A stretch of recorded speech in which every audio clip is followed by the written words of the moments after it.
집이나 학교, 자동차 등의 실내 공기 오염이 심각한 것으로 나타났습니다. 네, 공기를 맑게 한다는 일부 공기청정기가 오히려 몸에 해로운 것으로 드러났습니다. 음이온이 나온다고 했는데 오존이 기준치보다 훨씬 많이 나왔습니다. 박상권 기자입니다.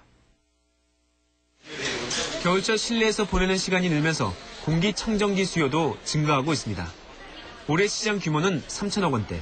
노약자나 어린이들한테 요새 공기가 너무너무 안 좋으니까요. 한번 편리하고 좋죠. 음이온을 발생시켜 공기를 맑게 한다는 음이온 공기청정기. 시중에 나와 있는 3개 회사 제품을 국가검사기관에 맡겨 오존 발생량을 측정했습니다. 3개 제품 모두 환경 기준치인 0.05ppm을 적게는 2배에서 많게는 7배까지 초과한 것으로 나타났습니다. 오존 농도가 기준치보다 높으면 기침과 천식 그리고 각종 호흡기 질환을 일으킬 수 있습니다. 천식을 앓고 있는 어린이의 경우에는 저희가 이제 역학조사 결과에 의하면은 오존이 높은 곳에 있는 경우에 이제 그 기도 폐색 같은 것들이 발생해서 응급실을 찾지 않으면 안 되는 그런 상황까지 발생합니다. 전문가들은 반드시 KS 마크나 환경 마크 등이 붙어 있는지 확인하라고 조언합니다. 그 업체들이 광고하는 제품의 성능을 믿지 마시고 그런 국가에서 인증하는 제품, 또 이런 단체에서 인증하는 제품. 이번에 문제가 된 제품은 KS 마크나 CA 마크, 환경 마크 등이 전혀 없었습니다. MBC 뉴스 박상권입니다. 이런 실내 공기가 바깥보다 오히려 더 오염된 것으로 측정돼서 충격을 주고 있습니다. 지금 여러분이 마시는 공기, 과연 안전할까요? 열심히 쓸고 닦고 청소하면 괜찮을 거라고요. 천만의 말씀. 알게 모르게 자리 잡고 있는 미세먼지. 하루 대부분을 실내에서 보내는 겨울철, 보이지 않는 나쁜 실내 공기로 인해 당신의 건강이 위협받고 있다는 사실 아시나요? 마음 놓고 숨쉬는 그날을 위해 환기에도 방법이 있고 청소에도 요령이 있다. 깨끗한 실내 공기를 만드는 방법, 오늘 자세히 알아보겠습니다.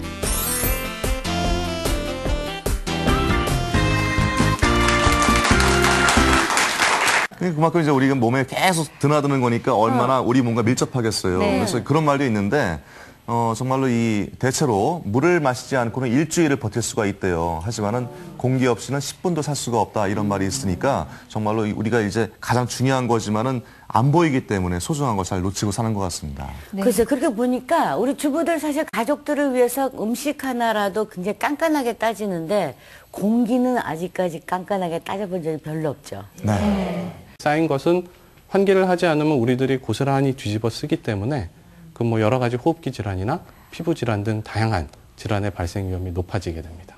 다 내 몸속으로 들어오네요. 그렇죠. 그렇죠. 나가야 되는데 안 나가니까 네. 몸속으로 들어오는 거죠, 이게. 환기시키고 잘 걸. 예. 그래서 오늘 주제가 그거지 않습니까? 보이지 않는 위험 실내 공기라고 저희가 제목을 잡았는데 정말로 이 오염된 실내 공기가 우리 몸에 얼마나 안 좋은 것인지 알아보고요. 또 어떻게 하면 실내 공기를 잘 깨끗하게 유지할 수 있는지 방법도 자세하게 알아보겠습니다. 네, 추운 겨울엔 뭐 더 그렇지만 어쨌거나 우리가 하루에 90% 이상은 실내에서 생활을 하잖아요. 네. 교수님께서도 이제 겨울철에 좋지 않은 실내 공기가 건강에 좋지 않다고 말씀을 하셨는데 실제로 우리 집안의 실내 공기 어느 정도인지 한번 알아보겠습니다. 실내 공기 측정을 위해 찾은 주부의 집. 개구쟁이 아이들과 놀아주느라 정신이 없는 모습인데요. 그래도 잠시만요. 안녕하세요. 네, 안녕하세요. 제가 옆에서 잠시 지켜보니까요. 우리 주부님도 그렇고 아이도 그렇고 이 콧물도 좀 훌쩍훌쩍 하시는 것 같고 기침도 하시더라고요. 왜 그런 것 같으세요? 집에 있으니까 건조하고요. 아이들이 많이 뛰어 노니까 집에 먼지가 많아요. 그래서 저희 가족 항상 감기를 달고 살아요. 그래서 병원에 갔더니 감기인 줄 알고 병원에 갔더니 알레르기 비염이라고 하더라고요. 코감기도 아닌데 콧물이 줄줄 휴지 마를 날 없이 콧물을 달고 산다는데요. 주부뿐만이 아니라 아이들까지 같은 증상을 보인다네요. 한창 뛰어다닐 나이인 아이들 때문에 집안 온통 난리법석. 아이들이 한번 뛸 때마다 먼지도 함께 생기게 마련인데요. 그렇다면 실내 먼지 어느 정도일까요? 주부의 청소 방법은 일주일에 한 번씩 물걸레로 청소하는 것이라는데요. 본격적으로 측정에 들어갔습니다. 자, 먼저 안방의 실내 공기부터 측정을 해볼 텐데요. 근데요, 평상시에 환기를 얼마나 자주 시키시는 편이세요? 하루에 한두 번 하는 편인데요. 네. 아이들이 어리니까 감기 걸릴까봐 잠깐씩 환기시키는 정도예요. 공중에 떠다니는 미세먼지를 측정하면 공기의 질을 알 수 있는 법. 공기 포집기를 이용한 미세먼지 측정을 시작했는데요. 수분을 제거한 필터에 무게를 잰 후 밀봉을 하고 공기 포집기에 설치해 8시간 동안 방 안에 기계를 설치했습니다. 자, 이제 먼지를 포집한 필터의 전과 후를 비교해봤는데요. 어떠세요? 확실히 차이가 나죠? 같은 방법을 이용해 방마다 공기 포집기를 설치했습니다. 8시간 후 마침내 공기 포집기에서 필터를 분리해 그 결과를 알아봤는데요. 주부의 우려대로 정말 실내 공기가 안 좋은 걸까요? 측정 결과 거실, 안방, 아이방까지 모두 기준치 이상의 미세먼지가 나왔습니다. 실내에서 미세먼지가 있는 곳은 눈에 잘 띄지 않는 곳. 옷을 갈아입거나 옷장 속에서 발생하는 미세먼지. 여러분 집은 어떠신가요? 청소와 환기로 깨끗한 실내 공기 유지하세요.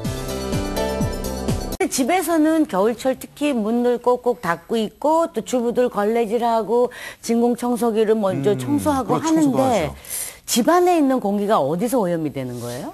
네, 우선 여기 화면을 보면서 말씀드리는데요. 예. 우리 집안의 공기는 우리가 이제 겨울철에 이제 일부 집에서 난방하시는 분들이나 사무실에서 난방하면 석유난로 쓰거나 그다음에 이제 우리가 이제 밥을 짓기 위해서 가스레인지를 켜지 않습니까? 네. 그렇죠. 근데 이런 데서 이제 우리 옛날에 연탄가스라고 했던 일산화탄소, 그다음에 이제 이산화질소, 이제 최근에는 이제 이 석유계 연료이기 때문에 거기서 이제 휘발성 유기화물질 이런 게 발생하고요.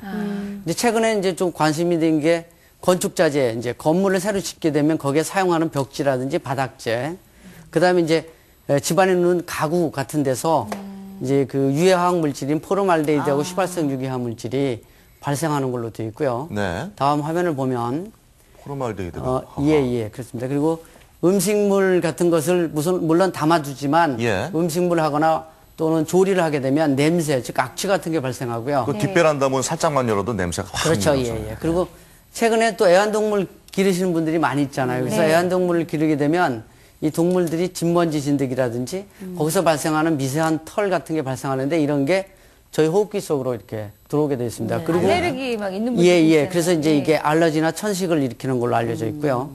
그다음에 이제 우리 사람이 기본적으로 이제 활동하게 되면은 왔다 갔다 하고 아이들이 뛰어놀게 되면은 이렇게 미세먼지들이 발생하고 있습니다. 이게 이제 저희 밑에 깔려 있던 게 올라오는 건가요, 이렇게? 그거보다 밑에 깔려 있는 것도 올라오고 또 이제 옷에 묻었다든지 아니면 애들끼리 이렇게 장난하면서 발생하는 그런 먼지들이. 밖에서 묻혀오는 것도 있고, 그죠? 그렇죠, 예. 그리고 이제 창문을 좀 열어놓으면 좋을 수도 있지만 창문 열므로써 바깥에서 주변의 환경이 안 좋으면 창문을 여는 게 다 좋은 건 아니고요. 그럴 때 이제 미세먼지도 들어오는 현상이 있습니다. 그러니까 도로변, 대로변이라든지 그렇죠, 뭐 이럴 때는 예. 가능하면 닫아놓는 게 좋고요. 그다음에 적당한 이제 주거 지역이면 그렇죠, 환기시키는 게 좋고. 녹지 공간이 있는 주거 공간인 경우에는 자주 이제 문을 여는 것들이 효율적이라고 할 수 있습니다. 제가 그래서 걱정. 그래서 이제 실내 공기 참 깨끗하게 유지하고자 하는 분들은 실내 식물도 좋지만은 이것만으로도 못 믿으니까 이제 공기청정기를 많이 곳곳에 배치해서 돌리세요. 근데 이것도 잘못 관리하면 오히려 공기가 더 안 좋더라 이런 말도 들었거든요. 이거 어떻습니까? 지금 이제 대부분 가정들이 공기청정기를 지금 실제적으로 쓰고 있거든요. 그런데 공기정화 시설은 미세먼지를 제거시키는 데는 효과적입니다. 그래서 저희도 이제 실험을 해보면 미세먼지를 제거하는 걸 보면 30% 이상 정도 보통 대부분 청정기가 제거하는 걸로 되어 있거든요. 아, 그래요? 근데 청정기 종류들이 굉장히 많고 그렇기 때문에 이제 환경에 따라 이렇게 해야 되고요. 그 다음에 주의하실 거는 우리 집이 30평이면은요, 30평 거실에 공기청정기 한 대 놔가지고 모든 방 안에 있는 공기라든지 아니면 집 안에 있는 공기를 전부 깨끗하게 할 수 있다라고 생각하면은 안 됩니다. 그래서 예를 들면 이제 저희 집 같은 경우는 거실에 하나, 안방에 하나, 애들 공부방에 한 대 이렇게 하는데 중요한 것은 이제 필터를 잘 관리해야 되는 그런 것들이 중요하다고 볼 수가 있습니다. 필터 그럼 얼마 만에 갈아주는 게 좋을까요? 대부분 이제 필터는 이제 집안이라든지 아니면 주변 환경에 따라 좀 틀리는데요. 보통 이제 6개월에 한 번 정도는 이제 교환을 하는 걸로 이렇게 되어 있습니다. 근데 필터의 종류에 따라 이제 예를 들어 교환시켜야 되는 게 있고 뭐 그다음에 털어내는 것들이 있고 물로 닦아 쓰는 것도 있더라고요. 예. 그렇게 해서 이제 사용해서 하는 방법들이 있습니다. 근데 이제 청정기를 선정할 때는 이제 가능하면 이제 인증 마크가 되어 있는 그런 제품들을 선정하면 아무래도 좀 좋고, 그다음에 이제 예를 들어 바람의 양이 얼마나 된다든지 거기에 어떤 기능이 있는지 이런 것들을 좀 한번 확인해 보는 게 굉장히 중요하다고 볼 수 있습니다.